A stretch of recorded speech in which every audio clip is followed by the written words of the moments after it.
गुणों के गान में भी वर्धमान महान जिन विचरे हमारे सिद्ध चक्र महामंडल विधान चल रहा है, जिसमें सिद्धों की पूजन का प्रकरण है। कल बताया था, वैसे तो सिद्धों में अनंत गुण हैं, लेकिन जो उनमें स्वाश्रित गुण हैं, आत्मा में अनंत गुण है ना, और उन्हीं सभी गुणों का विकास उनके अंदर हो गया है, तो उन्हें हम सद्गुण कहने लगते हैं। गुण तो गुण ही हैं, उन दुर्गुण और सद्गुण रूप में कुछ भी रूप में हो सकते हैं, लेकिन यहाँ पर जो वर्णन चल रहा है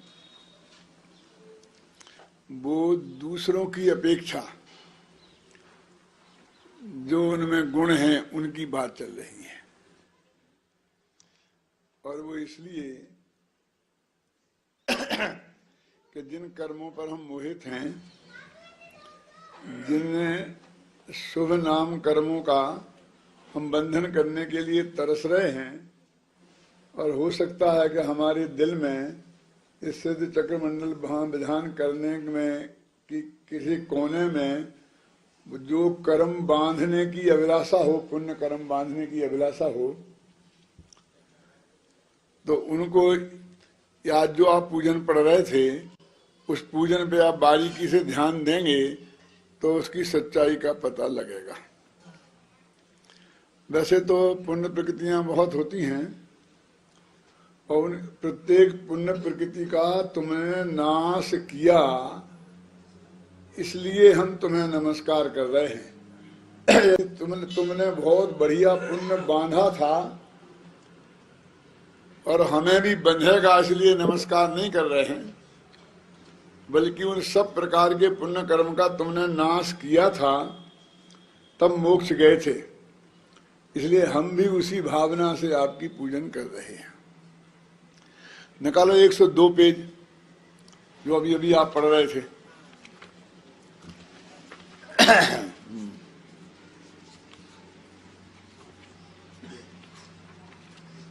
सिर्फ 3 छंद में आपके सामने बताऊंगा जिनका अर्थ।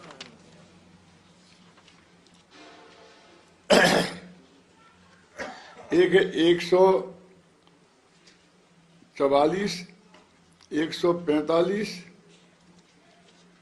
146, ये 3 छंदों की चर्चा मैं आपसे कहता हूं। 43, 44 और 46, इन 3 कर्मों की चर्चा मुझे आपसे करनी है। एक कर्म ऐसा होता है कि जिस कर्म का उदय हो तो अपना यश होता है, और एक कर्म ऐसा होता है कि जिस कर्म का उदय हो तो अपना अपयश फैलता है। इसके छंदों में ऐसा लिखा है, तो पढ़ लेते हैं कि भले ही आप कितने ही अच्छे काम कर रहे हों, कितने ही अच्छे गुण आप में हों, फिर भी काम खोटे कर रहे और यशस प्रीति कर्म का उदय है तो आपका यश हो रहा। उसी काम से काम अच्छे कर रहे और उसी काम का बहाने आपका अपयश हो रहा। क्या? तो इसमें ऐसा लगता है कि जैसे यशस कीर्ति उनके ही उदय आती है कि जो खोटे काम कर रहे होते हैं, क्या? और अयश कीर्ति उनके उदय आती है जो अच्छे काम कर रहे होते। ऐसा नहीं है। ये तो सिर्फ हमारे दिमाग में जो ये जमा हुआ है कि अच्छे काम करेंगे तो यश होगा और बुरे काम करेंगे तो अपयश होगा।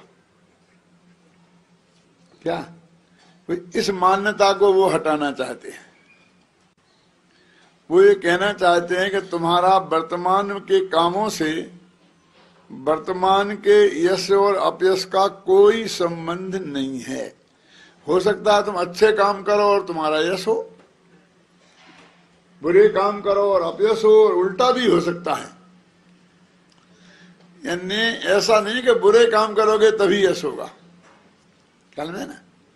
वो तो कहते हैं कि वर्तमान में जो यश हो रहा है, जो आपको अनुकूलता मिल रही है, वो आपके वर्तमान के किसी काम का फल नहीं है।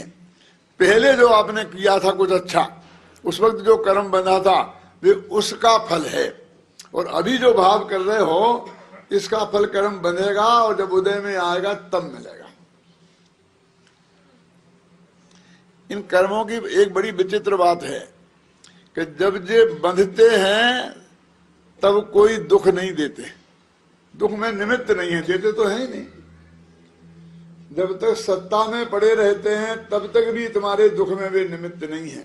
समय सार में लिखा है पृथ्वी पिंड समाना, ये पृथ्वी के ढेले के समान है। पृथ्वी का ढेला पड़ा है तो आपको कोई लेना देना नहीं है।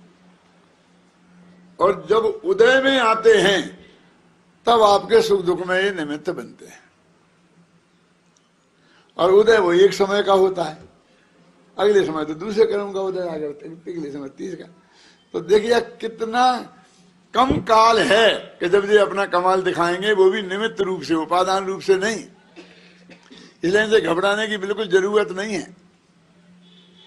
क्या कि जब उदय में आएंगे तब फल देंगे। सत्ता में कितना ही पड़े हो अंदर कोई फर्क नहीं पड़ता। अरे बुरे काम की नहीं, अच्छे की भी। अभी अपने जो पहले भगवान होने वाले ना भविष्य में महापद में, सैनिक राजा का जीव, अभी वे नरक में पड़े हैं। और तीर्थंकर नाम कर्म की प्रकृति उनको सत्ता में पड़ी है, और सत्ता में नहीं पड़ी है, प्रति समय बंध रही है, क्योंकि वो निरंतर बंधी प्रकृति है। फिर भी डंडे पड़ रहे हैं, उसका कोई फायदा वहां नहीं है।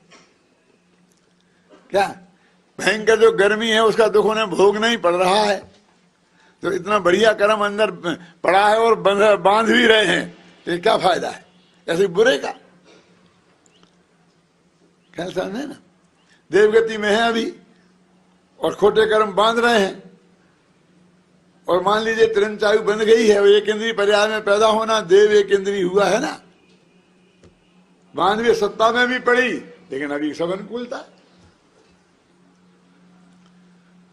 तो ये वर्तमान में जो आपको अनुकूलता प्रतिकूलता दिखती है, यश और अपयश दिखता है, इसका वर्तमान की क्रिया से कोई संबंध नहीं है।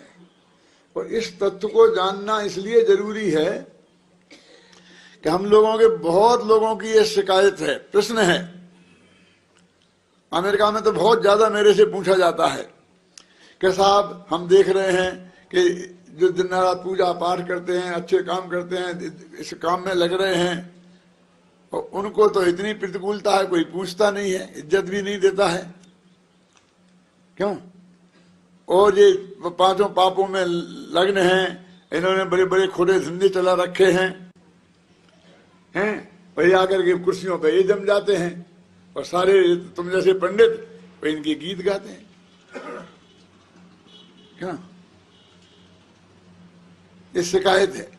वो इस अर्थ में करते हैं कि हमारा भारत देश में इतना अधिक धर्म है और वो ज्यादा दुखी है, और अमेरिका में इतना अधिक अधर्म है और ये सुखी है, ये कहते हैं। तो वो ये नहीं जानते हैं कि वर्तमान में जो संयोग रूप सुख है वो तो सुख तो है ही नहीं, लेकिन जो भी संयोग रूप सुख है वो तो पहले कर्मों का फल है, और जो अभी कर रहे हैं उसका फल तो भविष्य में मिलेगा।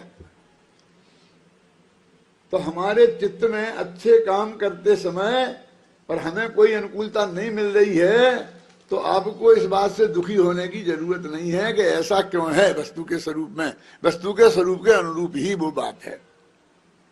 और कोई पापी फल फूल रहे हैं तो भी उन्हें देखकर अंदर से दुखी होने की जरूरत नहीं है, ऐसा मानने की जरूरत नहीं है पाप करने से सुखी होते हैं, ऐसा मानने की जरूरत नहीं है। एक बात। दूसरी बात इसमें ये बता रहे हैं वो कि वो जो कर्म एक समय में उदय में आएगा ना, तो वो भी फल कब देगा। यशस कीर्ति कर्म की अपन बात कर रहे हैं ना, पुण्य है, और आपका उदय आया और खूब यश हो रहा है, लेकिन आपका उपयोग उधर है ही नहीं, और आपको जोर की भूख लग रही है और उसमें उपयोग है, तो आप दुख का ही वेदन करेंगे, उस यश का वेदन करेंगे ही नहीं। उस आगे निकल जाएगा और तुम्हें उसका उस वक्त भी, उदय में आते वक्त भी फल नहीं मिला। क्या समझ गए ना? ऐसे ही पाप कर्म है और उदय में आया और तुम्हारा अपयश हो रहा, लोग गालियां बक रहे, लेकिन तुम भगवान की पूजन भक्ति में लग रहे, स्वाध्याय में लग रहे, और तुम्हारा उपयोग उधर गया ही नहीं, तो वो अपयश लोक में तो हुआ, लेकिन तुमने उसे नहीं भोगा। वो तो हमारे कान में आ और हम उसका फीलिंग करें तब भोगे ना, है ना। जैसे बहुत से लोग कहते हैं ना, भाई साहब वो आपकी बहुत बुराई कर रहा था, गालियां दे रहा था, अब क्या कह रहा था कि मैं कह नहीं सकता, और कह नहीं सकता कह के और सब और नमक मिर्च लगा के सुना देता है। मैं कहता हूं भैया वो तो पीठ पीछे कह रहा था, और तू तो मुंह पे कह रहा है उसके नाम पर। हमें नहीं सुनना कि वो बहुत गालियां दे रहा था, कि दे रहा होगा कि साहब आप तो सज्जन हो, आप तो सोचते नहीं हो, लेकिन कुछ नहीं, दूसरी कोई बात करो, आत्मा की बात करो, ये बात मुझे नहीं सुननी है। क्यों कि मैं साहब आपको पता ही नहीं चलता और मैं बता रहा हूं और आप मेरे से नाराज हो रहे हैं कि हाँ हो रहे ना, क्योंकि हमारा उपयोग खराब तो तेरे बताने से होगा, उसके पीठ पीछे बकने से हमें कोई फर्क नहीं पड़ा। और कभी कभी आप स्पष्ट देखते हो कि आपने वहां से खड़े होकर के हमें दो चार गालियां बक दी, के बकते हो, समझ में आता जाता कुछ नहीं है, जो कुछ मन में आता है बोलते हो, सुनिए, और हमने बिल्कुल मुस्कुराते हुए उसका कोई जवाब नहीं दिया और आगे बढ़ गए। यदि हमारे यशस कीर्ति कर्म का उदय है तो सब कहेंगे कि देखो कितना महान है, उसको गालियां बकता रहा लेकिन चेहरे पर सल नहीं पड़ा।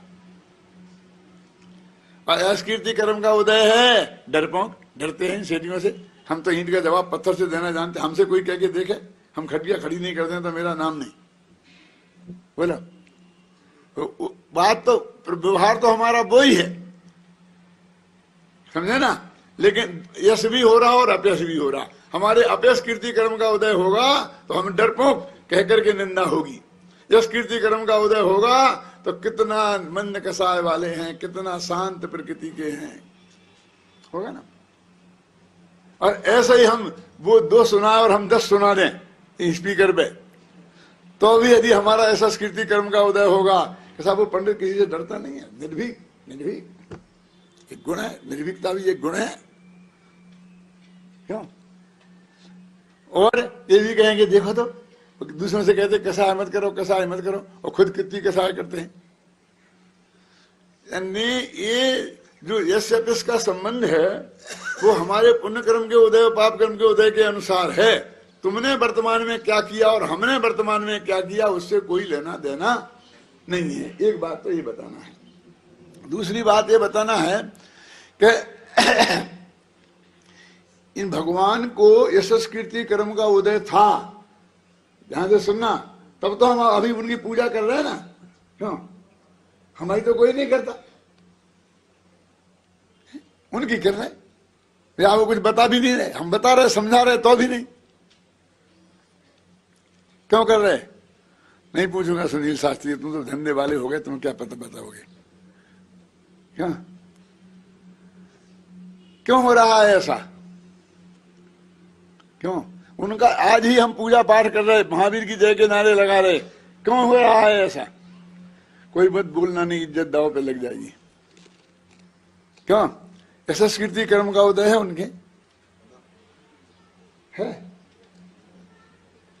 वो तो। अरे भाई ये तो लिखा है ना, ये मोक्ष में गए थे ऐसा कीर्ति नाम कर्म का नाश करके गए हैं। अरे उनका कोई लेना देना नहीं है इससे, ना तो वे उपादान है ना उनका कोई कर्म कर्म निमित्त है इसमें, ये तो सिर्फ हमारा विकल्प है, ख्याल में है ना। है? तो वो बता रहे हैं कि जिन कर्मों को नाम सुन सुन के हमारे मुंह में पानी भर आता है, भगवान उन कर्मों को तुम नाश करके मोक्ष में गए, इसलिए हम तुम्हें अर्घ चढ़ा रहे। तुम्हारे मुंह में भी पानी आता तो हम तुम्हें अर्घ नहीं चढ़ाते, तुमसे कहते आओ हमारे बगल में बैठ जाओ, तुम भी चढ़ाओ, क्या ना। अब एक अंतिम है 146वां छंद, पंच कल्याण 34 अतिशय 8 प्रातिहार समोषण की द्युति, ये सब तीर्थंकर नाम कर्म की प्रकृति के उदय से होता है। तो हे भगवान, आपने वो तीर्थंकर प्रकृति बांधी और आप तीर्थंकर बने, इसलिए मैं तुम्हें अर्घ नहीं चढ़ा रहा हूं। उस तीर्थंकर प्रकृति का तुमने नाश किया, इसलिए मैं तुम्हें अर्घ चढ़ा रहा हूं। ओंगरी में लिखा ना, क्या लिखा? अरे ये तो सरल कर दी है कि आप लोग घबराए नहीं। इसलिए तीर्थंकर प्रकृति कर्म रहता है नहीं। छंद तो पढ़ो, क्या लिखा छंद में? तीर्थंकर विधि विभव नाश निज पदे लहो नाश। तीर्थंकर प्रकृति नष्ट की है, इसलिए तुम्हें अर्घ चढ़ाता हूं।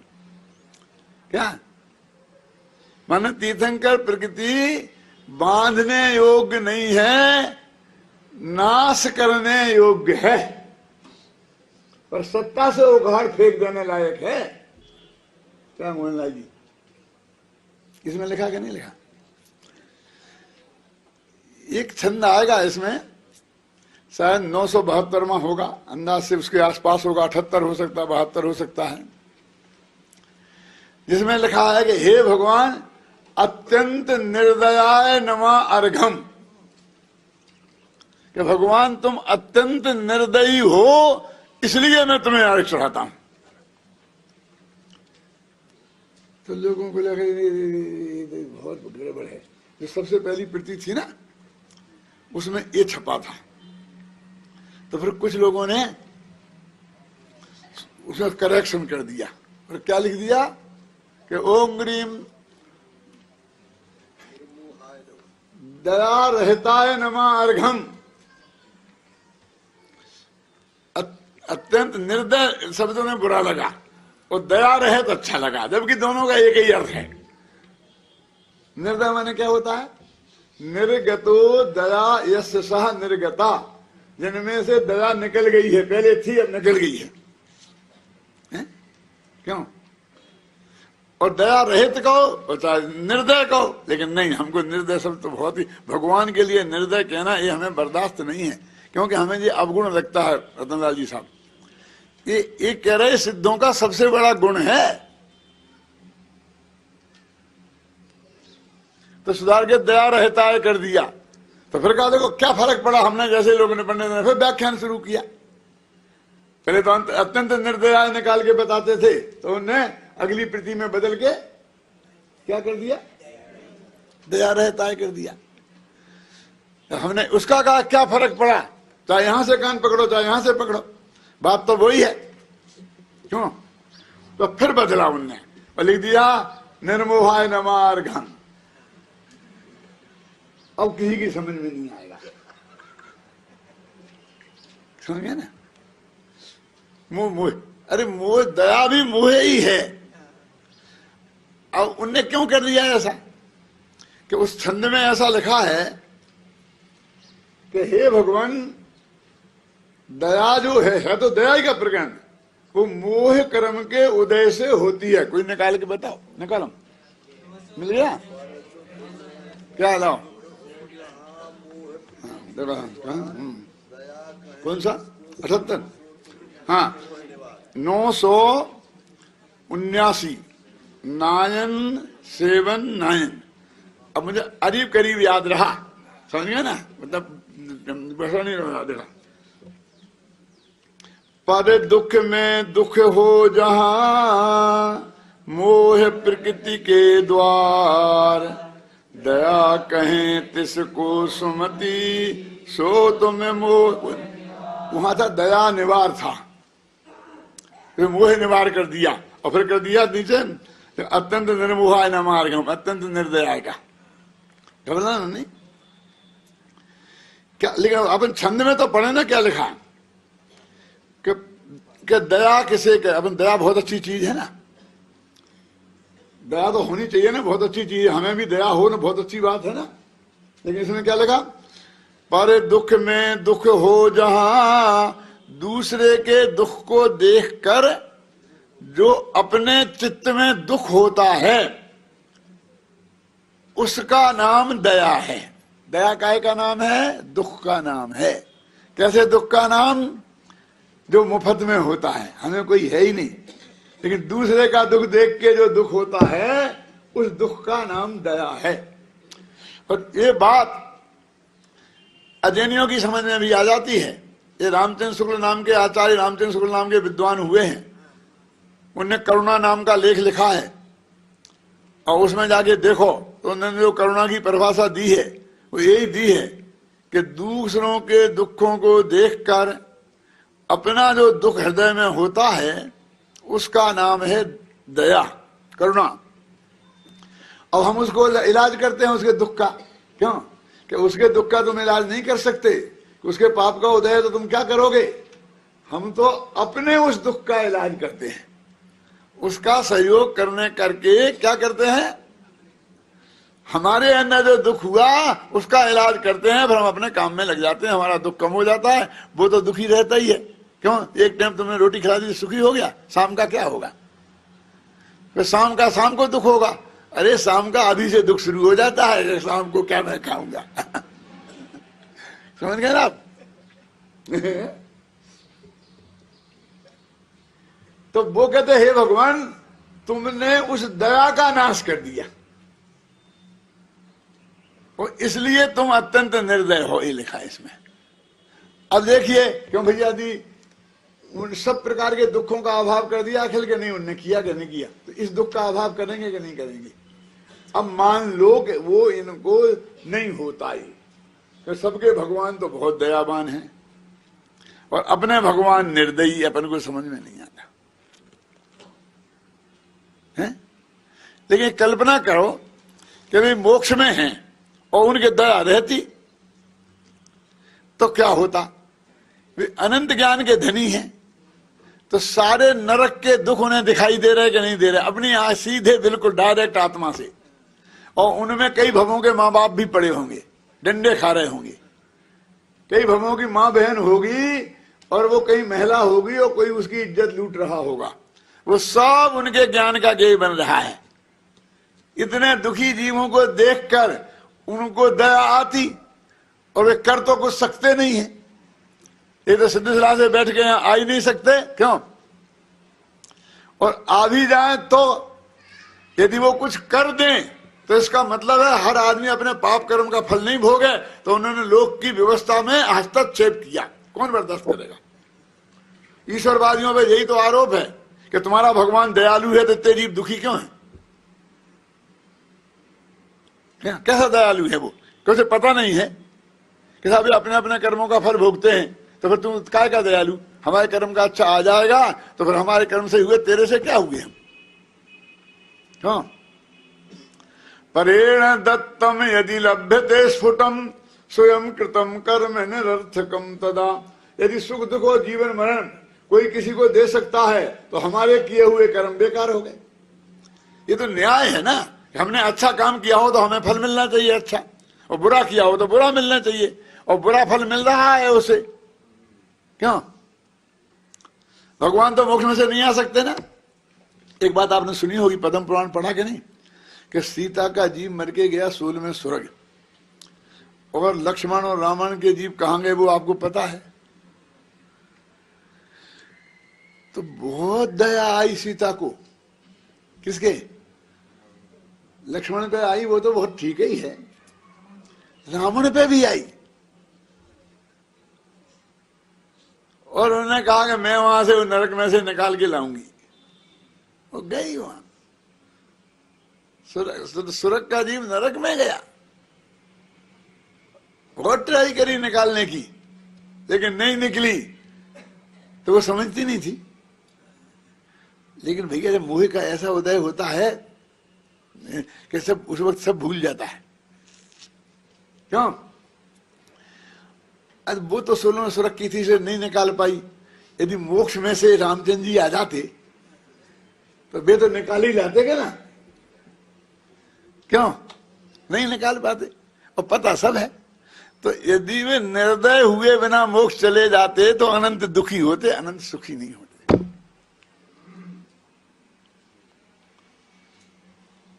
कितना अध्यात्म इस समय इसमें भरा पड़ा है शिवतक विधान में, आपको उसकी कल्पना नहीं है। अभी अपन और ज्यादा लंबा करेंगे तो फिर आज की जयमाला रह जाएगी। निकालो अपने पेज नंबर कितना है जयमाला, 349 पेज पे।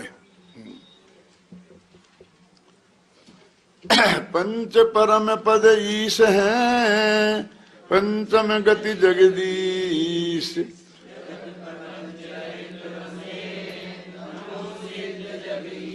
परम ब्रह्म परमात्मा,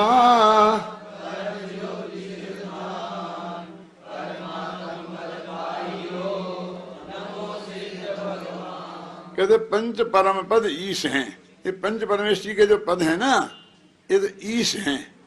और हे सिद्ध भगवान, तुम इनके जगदीश हो। पंचम गति जगदीश है ना, पंच परमेश्वरियों में ये तो सब ईश हैं ही, तुम भी ईश हो, लेकिन तुम जगदीश हो। और जगत प्रपंच रहे सदा, इस जगत के सारे प्रपंचों से आप दूर हो गए। कौन से प्रपंच? क्यों? कौन से प्रपंच? इसमें ही आएगा। क्यों शांति जी? वो है सुख दुख करण कुरीति टार, इसमें ही है ना।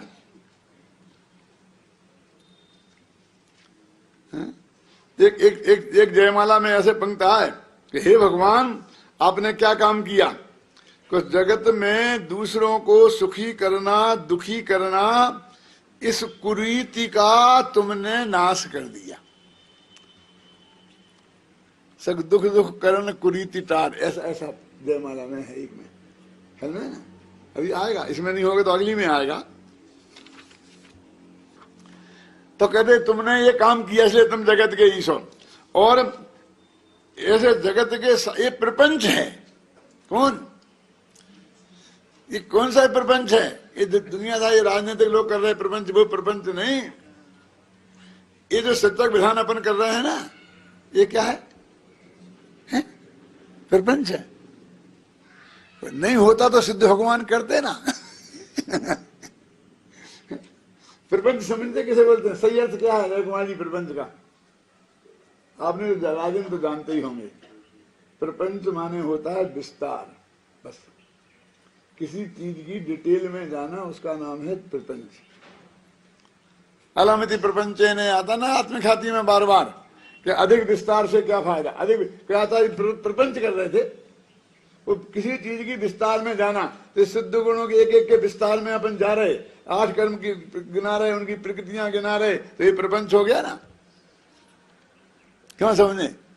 इन सारे प्रपंचों से रहित भगवान सिद्ध हैं, वो जगत के ईश हैं, वे परम ब्रह्म हैं, परमात्मा हैं, परम ज्योति हैं, मुक्ति में रहते हैं, उन्होंने परमात्मा पद को प्राप्त किया है। ऐसे सिद्ध भगवान को मैं नमस्कार करता हूं। अब कहते हो कैसे हैं वो? पढ़ो भाई। जन्म मरण कष्ट को टारिय मेरा भय,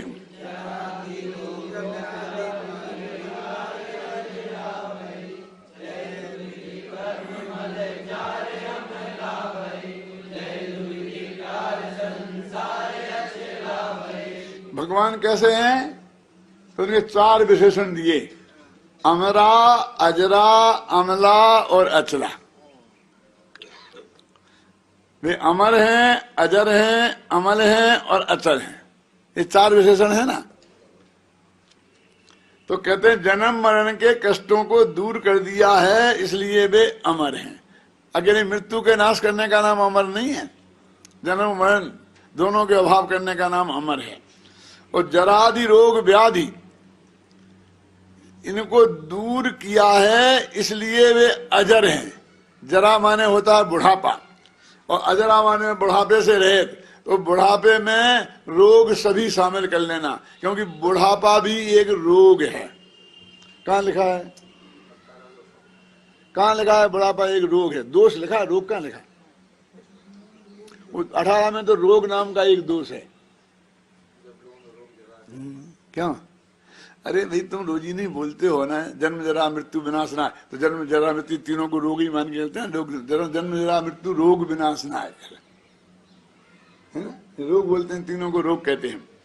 और द्विविध कर्म मल जार, 2 प्रकार के जो कर्म मल, द्रव्य कर्म और भाव कर्म, उनको आपने जला दिया है, इसलिए आप अमल हो गए। और दुविधि परिग्रह, दुविधि टार संसार, दो प्रकार का संसार है ना, एक द्रव्य संसार एक भाव संसार, वो दोनों को टाल कर अब अचल हो गए। अरहंत और सिद्ध भगवान में क्या फर्क है? अरहंत भगवान अमल है पर अचल नहीं है, उनका विहार होता है, चलायमान होते हैं। लेकिन सिद्ध भगवान अमल भी हैं और अचल भी है। चार घातिया कर्मों के उदय से जो दशा होती है उसे बोलते हैं मल, और अघातिया कर्मों के उदय से जो रूप बनता है उसको बोलते हैं चल। अपने बोलते चल मल दूर है ना। तो घातिया कर्म नष्ट हो गए इसलिए तो हो गए अमल, और अघातिया भी चले गए इसलिए हो गए अचल। और एक जगह ठहर जाएंगे अनंत काल तक, फिर वहां से यहाँ वहां घुमा फिरी नहीं होगी। अनंतों का तो विहार होता है ना। जय जगत बास तत् जगत स्वामी भये,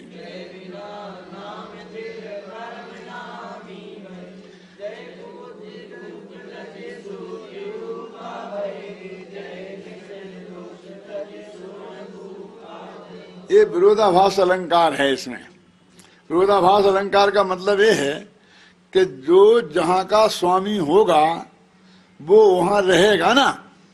भारत का प्रधानमंत्री भारत में नहीं रहेगा तो अमेरिका में रहेगा। कहें तो भारत के प्रधानमंत्री लेकिन रहते हैं अमेरिका में, क्यों? राजस्थान का मुख्यमंत्री कहां रहेगा? राजस्थान में रहेगा ना। लेकिन आपने उल्टा किया कि जगत के स्वामी हो और जगत से पास चले गए। जय जगत वास तज, ये संसार के वास को छोड़ दिया है फिर भी जगत के स्वामी हो, ये विरोध है ना। विरोधाभास अलंकार है, विरोध दिखाई दे और विरोध होए नहीं, क्योंकि वे ऐसे स्वामी नहीं हैं कि हरेक को बुला बुला के आज्ञा देते हैं। क्यों? जगत उन्हें अपना स्वामी कहता है, लेकिन वे किसी को का स्वामी अपने को नहीं मानते, क्योंकि उन्होंने तो स्वामित्व बुद्धि तभी छोड़ दी थी जब संबंध प्राप्त किया था पर में से है क्या। लेकिन जगत स्वामी कहता है, सारा जगत जिन्हें स्वामी कहता है। लेकिन अब वे कितना झूठा आरोप है उन पे कहते हैं, क्यों कि वे जगत में रहते ही नहीं, तो जगत के स्वामी कैसे हो सकते हैं, है ना। जय बिना नाम फिर परम, कहते बहुत अपन कहते वो नामी आदमी है, नामी आदमी है ना, बोलते ना।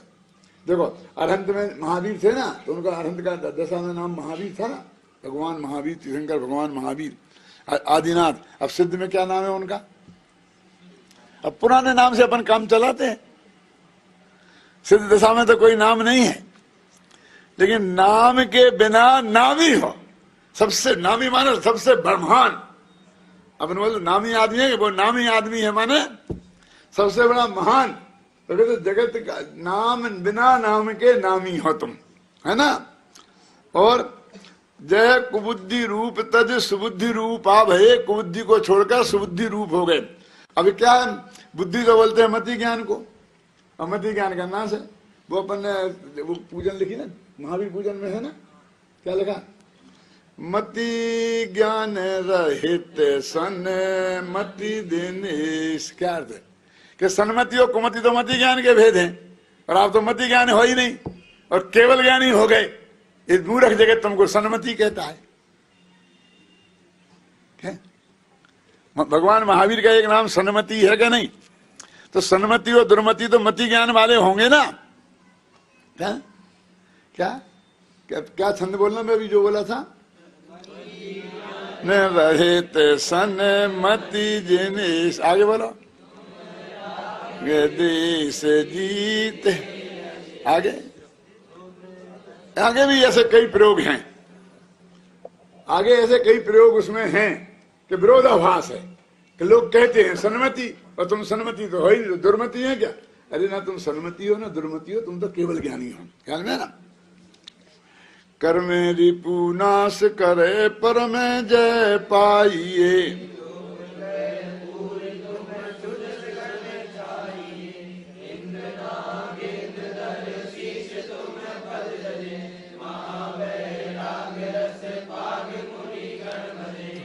तुमने कर्म ऋषियों का नाश करके वास्तविक सर्वोत्कृष्ट जीत प्राप्त की है।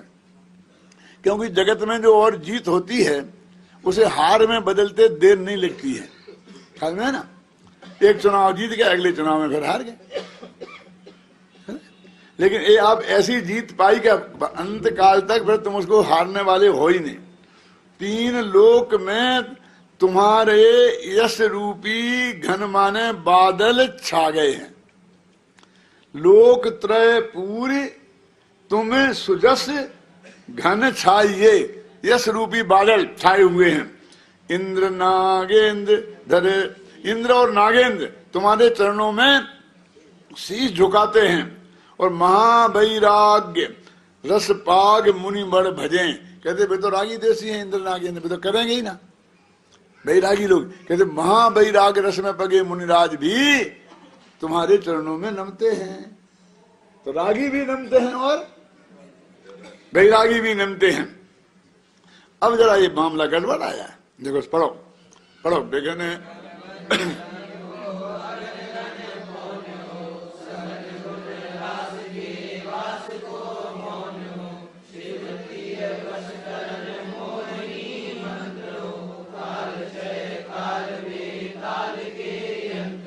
क्या है बोलो इसकी पंक्ति है। बिघन बन दहन, बिघन बन दहन को अघन घन पौन को, ये ना, सघन गुण रास के बास को भौन हो।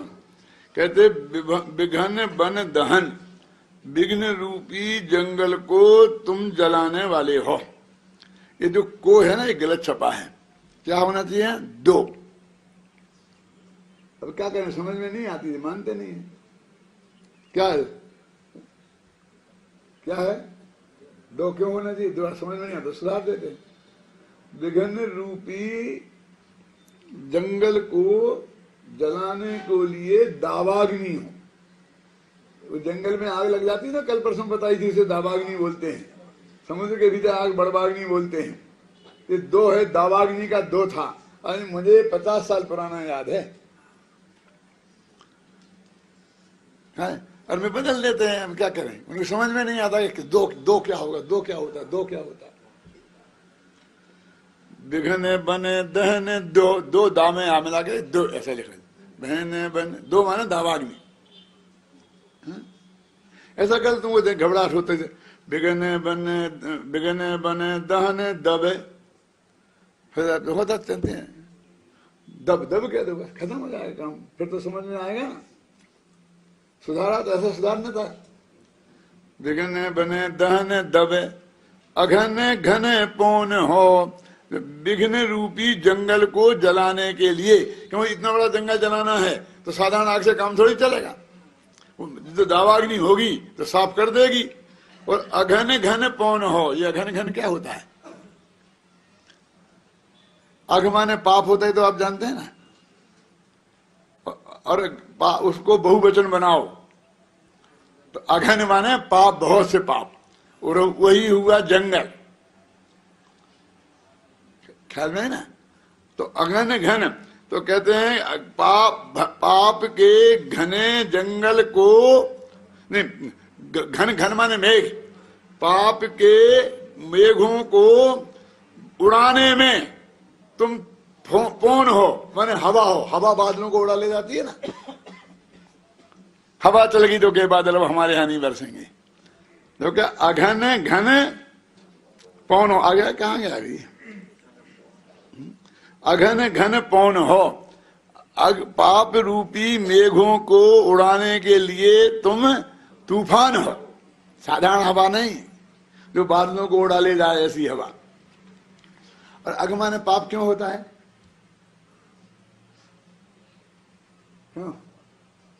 घा माने होता है आत्मा, जानते हैं, जानते कि नहीं जानते। तो आग, अघ माने जो आत्मा का आश्रय नहीं लिया उसको बोलते हैं अघ, इसलिए पुण्य और पाप दोनों ही अघ हैं। नहीं जानते। का माने पृथ्वी होता है, ये जानते कि नहीं जानते। खा माने आकाश होता है, ये जानते कि नहीं जानते।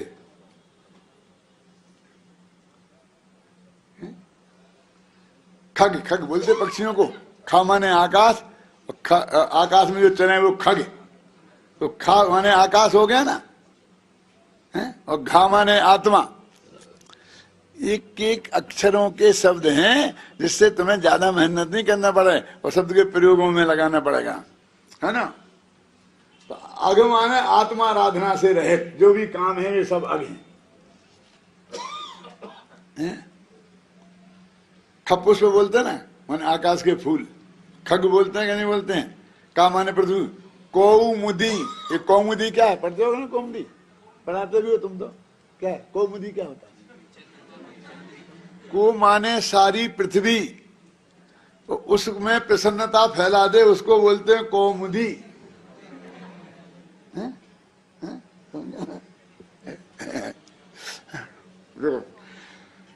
विघने घन विघने बने दहन, विघने बने दब दहन, विघने बने दहन दबे अघने घने पौन हो, सघने गुण रास के बास को भौन हो। एक गुण तो अनंत है, गुण की रास का ढेर के ढेर लग रहे और बहुत घने घने घने हैं, एक दूसरे में है ना।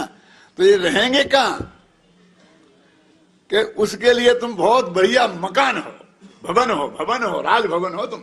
वहां जाके सारे अनंत गुण इकट्ठे हो जाते हैं। भक्तांबर में ऐसा लिखा कि हे भगवान तुम अनंत गुण के धारी हो। तो क्यों हो गए तुम अनंत गुण, तुम में क्यों आ गए? दो सही रूपात विविधाश्रय जाते गर भई स्वप्नांतरोपी नमः। कि हे भगवान तुम में गुण ही गुण भर गए और एक दुर्गुण नहीं आया। नहीं समझ में नहीं आता ऐसा क्यों हुआ कि दुनिया में दोष भी निकले, कोई घर नहीं मिला उन्हें, और गुण भी निकले, लेकिन दोषों को विविधाश्रय जहां गए लोगों ने आइए साहब आइए आइए स्वागत किया। दोषई रूपात विविधाश्रय, दोषों को तो बहुत आश्रय मिल गए, जहां गए वहां स्वागत हुआ। इसे घमंड में आ गए तो तुम्हारे पास क्यों आते? बिना बुलाए जिनने स्वागत किया उनके पास गए। और गुण फिर क्यों आ गए हमारे पास? हमने उन्होंने भी नहीं बुलाया था कि क्या करें, जहां गए किसी ने पूछा ही नहीं किसी ने स्वागत ही नहीं किया, बल्कि किवाड़ और बंद कर लिए। तो सारे के सारे गुण तुम में जाके भर गए, इसलिए तुम अनंत गुण वाले हो। कौन सा काव्य पूरा बोलो? आधा तो मैंने बोल दिया, दो सही रूपात। दूसरी पंक्ति बोल, पहली बोलो।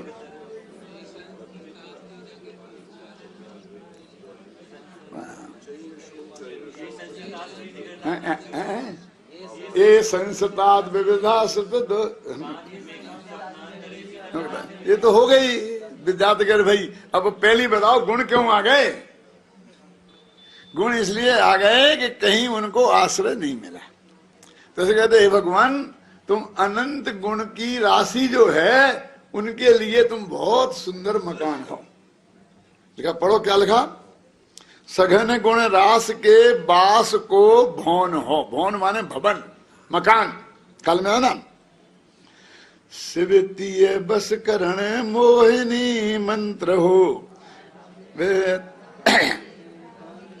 ये वो जमाना था जब जो पंडित जी हुए थे ना संत कवि, तब ये वशीकरण मंत्र बहुत चलते थे, है ना।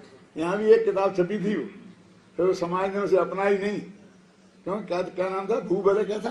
कोई किताब छपी थी ना जो मंत्र तंत्र थे, स्त्रियों को कैसे काबू में करना, फलाने को कैसे काबू में करना, वो सारे मंत्र लिखे थे उसमें। लघु विज्ञानवाद। अब डंडिया जी ने भी उसका बहुत विरोध किया था, है ना। है याद आपको रतनलाल जी, है ना। तो कहते हैं कि भगवान अब शिवतीय मुक्ति रूपी स्त्री को बस करने के तुम मोहिनी मंत्र हो। और मोहिनी विद्या होती है ना, मोहित कर लेती है। वो आजकल क्या बोलते हैं उसे? टिप्टो ना क्या बोलते हैं, हाँ। और उसको लेकर के फिर वो उसके पीछे पीछे चला जाता है ना, उसको मोहिनी मंत्र बोलते थे पहले, कि वो ऐसा कर लेता है कि उसके पीछे पीछे भागते हैं वो। तो तुम्हें मुक्ति रूपी कन्या को बस करने में मोहिनी मंत्र हो, तब तो वो तुम्हारे पीछे लगी हुई है। और ये तो राग, जिससे हम राग करते हैं उसको तो हम बस में करना चाहते हैं। लेकिन जिससे हम द्वेष करते हैं उसे नष्ट करना चाहते हैं। तो वैसे भी मंत्र तंत्र थे, तो उसके लिए कहते हैं काल क्षयकार, यमराज को नष्ट करने के लिए तुम बैताल के यंत्र हो, तुम ही यंत्र हो, तुम ही मंत्र हो, तुम ही यंत्र हो, तुम ही सब। दुनिया में जो सर्वश्रेष्ठ पदार्थ है वो तुम हो, क्या उनके साथ में लगाए। इसमें साहित्यिक बहुत है। ये उभय द्रव्य बता रहे थे ना अभी आपको शांति जी, है यार उभय द्रव्य क्या होता है? उभय द्रव्य क्या होता है? मैं जानता हूं आप नहीं बता पाएंगे, आप चुप रहो। उभय माने दो, वो दो कौन से? द्रव्य और भाव। ये द्रव्य जो है तुमने हाथ में अक्षत मक्षत लियो, चावल भावल, ये द्रव्य है। जल लियो, ये द्रव्य है। और भाव समझे ना, निर्मल अपने जो भाव है वो भाव है। अब उसमें एक एक गुना, इसमें बहुत छंद ऐसे हैं उसमें। अब जयमाला में तो है ही, जयमाला के अलावा जो पूजन में छंद है वो बहुत बढ़िया बढ़िया छंद है, बहुत साहित्य है उसमें छठा। वो और आजकल ये बन गए हैं, बस कहते क्षमा का चंदन, क्षमा का जल, क्षमा का अक्षर, उसे बड़ा अध्यात्म कहते हैं। क्या है समझ में नहीं आता कहाँ है अध्यात्म उसमें। हाँ चलो आगे पढ़ो। क्या कोटि थित क्लेश को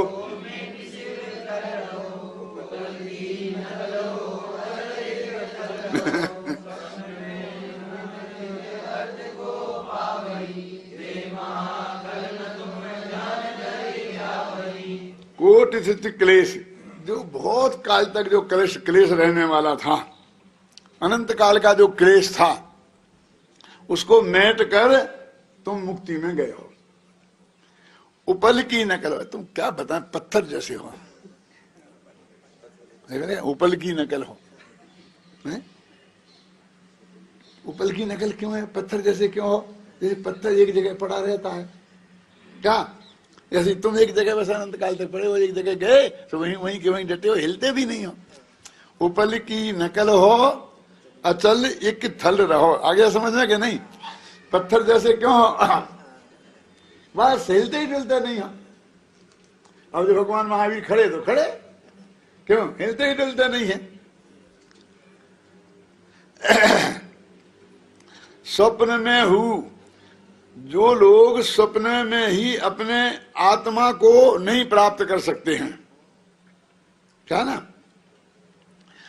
वे महाखल तुम्हें ध्यान धर ध्यावही, ऐसे लोग भी तुम्हारा ध्यान करके उसको पा लेते हैं। हाँ मैं मालूम है, मैंने देख रहा हूं, तुमने गलती की है इसको बता रहा हूं। ये खलन था, इनने खलक ना कर दिया। बहुवचन था। यदि महा से महाखल हो तो भी वो तुम्हारा ध्यान करे तो वो उसको पा लेता है। अब खल कैसे पा लेता है? खल नहीं पाता है। ऐसे लगा जितनी अकल चली उतनी चली। चलो, आपके जाप बिन पाप सब भेंट ही,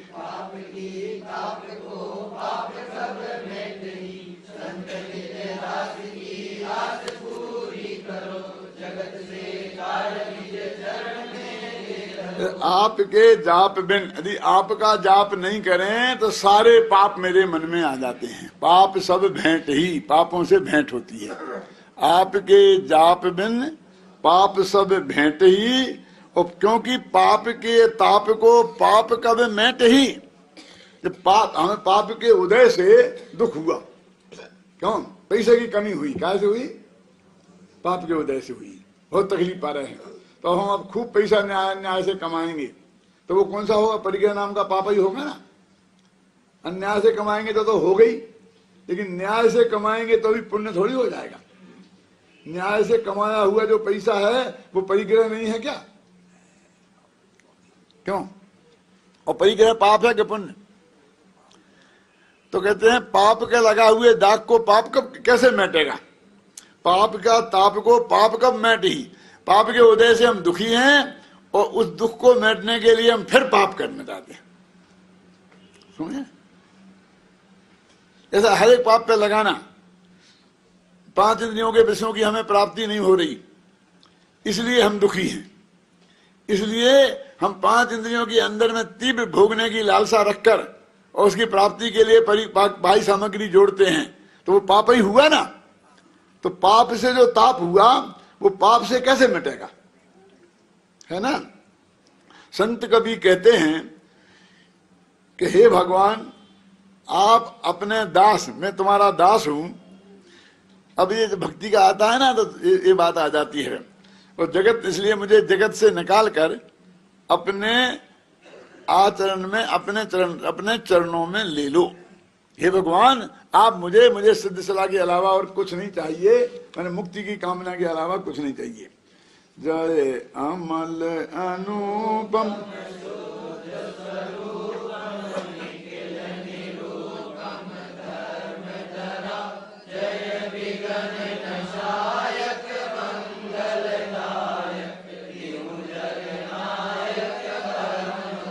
हे भगवान, आप अमल हो, माने राग देश रूपी मैल से रहित हो। अनुपम हो, आप जैसा कोई दूसरा नहीं है। माँ कैसी होती है बोलो? मासी जैसी, नानी जैसी, मामी जैसी, दादी जैसी। माँ सिर्फ माँ जैसी होती है, इसलिए उसे अनुपम, कोई उपमा नहीं है जगत में जिसे दी जा सके। तो सिद्ध दशा कैसी है? अनंत जैसी, आचार्य जैसी है? कहते वो अनुपम है, उससे किसी से भी उसकी उपमा नहीं दी जा सकती है। अनुपम हो गया। और शुद्ध स्वरूप है। और निखिल रूपम धर्मधरा, धर्म की जो पृथ्वी है वो संपूर्ण जो धर्म होते हैं वो आप में समाहित हो गए हैं। विघ्नों के नशायक, विघ्नों को नष्ट करने वाले हो, मंगल के दायक, मंगल को देने वाले हो, और परंपरा से 3 जगत के नायक हो। ऐसे सिद्ध भगवान मैं तुम्हें नमस्कार करता हूं।